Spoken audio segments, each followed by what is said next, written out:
स्वागत है आज के क्लास में। और आज हम लोग सीखने वाले हैं आणविक द्रव्यमान निकालना। अगर आप इस चैनल में नए हैं तो चैनल को सब्सक्राइब कर लीजिए और बेल आइकन की घंटी को जरूर दबाइए ताकि आगे आने वाले वीडियो का नोटिफिकेशन आपको जल्दी मिल जाए। तो आइए हम लोग आज का क्लास स्टार्ट करते हैं। तो सवाल इस प्रकार से है, यौगिकों के आणविक द्रव्यमान ज्ञात करें। हम लोगों को आणविक द्रव्यमान निकालना है यहाँ पर, ठीक है। तो इससे पहले हम लोग जानते हैं कि आखिर एक परमाणु का द्रव्यमान क्या होता है, एक एटम का द्रव्यमान क्या होता है, ठीक है। तो यहाँ पर परमाणु द्रव्यमान लिखा हुआ है, तो यहाँ पर हाइड्रोजन है, हाइड्रोजन का द्रव्यमान होता है 1। क्लोरीन का द्रव्यमान होता है 35.5। कार्बन का द्रव्यमान होता है 12। ऑक्सीजन का द्रव्यमान होता है 16 और नाइट्रोजन का द्रव्यमान होता है 14। ठीक है, इसे याद कर लेना है, इसे याद कर लेना है। ये एग्जाम के दृष्टिकोण से बहुत ही इंपॉर्टेंट है, ठीक है। तो आप शुरू से अंत तक ध्यान से देखें ताकि एक एक चीज आप लोगों को अच्छे तरीके से समझ में आ जाए। तो आइए हम लोग सबसे पहले हाइड्रोजन का द्रव्यमान निकालते हैं। हाइड्रोजन H2, ठीक है। तो क्या करेंगे, ये जो 2 है इसको यहां पर लिखना है और फिर H लिखना है, ठीक है। ये जो H2 है उसको इस प्रकार से लिख लेना है। उसके बाद 2 इसके बीच में गुना, 2 और हाइड्रोजन के बीच में गुना, ठीक है, ये गुना हो जाएगा। और हाइड्रोजन का द्रव्यमान कितना है, 1। तो लिख लेते हैं 1, इसको गुना कर लेते हैं, 2 एका 2। तो हाइड्रोजन का द्रव्यमान मिलता है हम लोगों को 2। इसका जो इकाई होता है वो होता है U। U मतलब होता है यूनिफाइड, ठीक है। तो यही हमारा आंसर हो जाएगा। आगे देख लेते हैं Cl2। Cl2 ये 2 को लिख लेना है, उसके बाद Cl, ठीक है। 2 इसके बीच में गुना होता है, गुना लिख लेना है। क्लोरीन का होता है 35.5। अब गुना कर लेते हैं, 35.5 को 2 से गुना करते हैं तो हम लोगों को मिलता है 71 U, ठीक है। तो यही हमारा आंसर हो जाएगा। बहुत ही आसान है, 35 दूना 70 और 0.5 को अगर हम लोग गुना करेंगे 2 से तो 1 मिलेगा। तो 70 और 1 71, ठीक है। आगे देख लेते हैं CO2। CO2 तो सबसे पहले ये कार्बन को लिख लेना है। अब उसके बाद एक अलग तत्व है O2, तो हम लोगों को उसके बाद प्लस चिन्ह देना है। उसके बाद ये 2 को लिखना है, उसके बाद ये O, इसको 20 नहीं समझ लेना है, ये O है ऑक्सीजन, ठीक है। कार्बन जिसका हो जाता है 12 लिख लेते हैं, और ये 2 और ऑक्सीजन जिसका हो जाता है 16, गुना चिन्ह लिखना है 16, ठीक है। 12 16 दूना 32। अब हम लोग इसको जोड़ देते हैं, 2 और 2 4 हो जाता है, 3 और 1 4, 44 U, यही आंसर। आगे देख लेते हैं CH4। यहां पे लिख लेते हैं CH4। तो सबसे पहले कार्बन उतार लेना है, उसके बाद दूसरा परमाणु हाइड्रोजन है, ठीक है। तो इसीलिए उसके पहले हम लोगों को प्लस चिन्ह लगाना पड़ेगा, लगा लेते हैं। फिर ये 4 को लिख लेना है जो कि हाइड्रोजन के साथ है, और ये H उतार लेते हैं, ठीक है। तो कार्बन का हो जाता है 12, कार्बन का कितना है 12, और ये 4, और हाइड्रोजन का हो जाता है 1।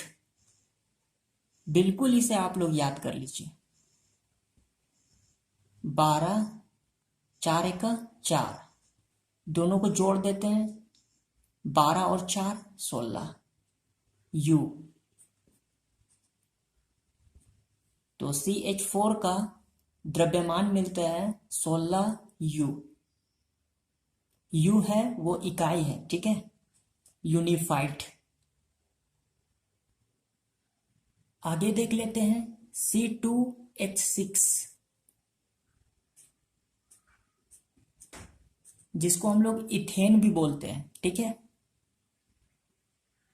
तो यहां पर C2 है तो 2C लिख लेते हैं।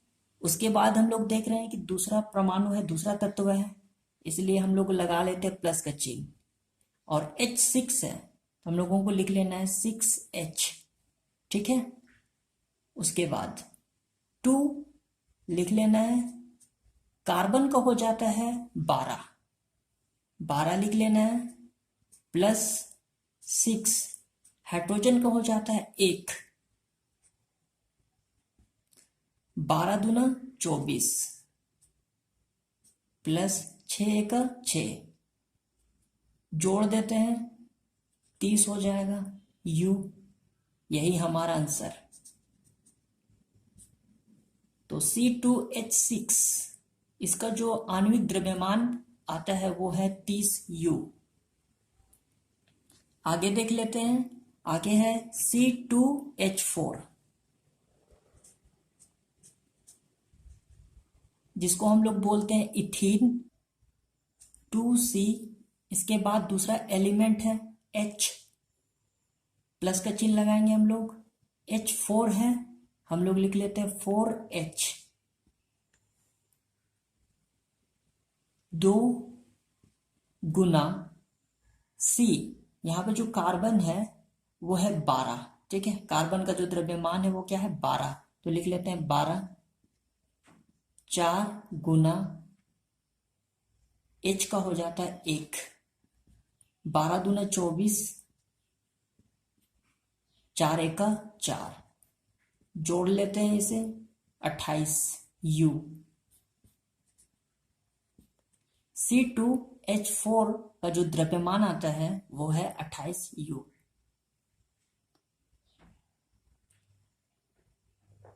आगे देख लेते हैं NH3।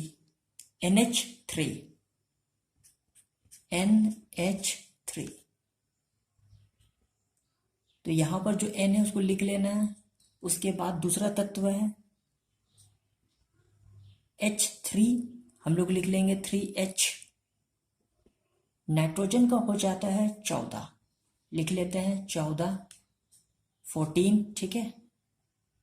3 गुना H है 1, लिख लेते हैं 14, 3 1 3, दोनों को जोड़ देते हैं 17 U। NH3 का द्रव्यमान आता है 17 U। आगे देख लेते हैं CH3OH। कार्बन, उसके बाद प्लस का चिन्ह। H3 है तो हम लोग लिख लेंगे 3H, फिर प्लस का चिन्ह लिखेंगे क्योंकि ऑक्सीजन है, दूसरा एलिमेंट है, ठीक है। फिर हाइड्रोजन है। कार्बन का हो जाता है 12, 3 गुना हाइड्रोजन का हो जाएगा 1, ऑक्सीजन का हो जाएगा 16, हाइड्रोजन का हो जाता है 1, 12, 3 1 3, 16 प्लस 1, ठीक है। इसको जोड़ लेते हैं तो 12, 3, 15, 16 और 16 32, ठीक है। तो यहां पर हो जाता है 32 U। तो यही हमारा आंसर हो जाएगा। और एक सवाल आप लोगों के लिए, C2H2 का द्रव्यमान निकाल के दिखाना है और इसका आंसर आप कमेंट बॉक्स में दीजिए, ठीक है। लोगों को आज का क्लास समझ में आ गया होगा, तो वीडियो को लाइक करें और चैनल को सब्सक्राइब करें। Thank you.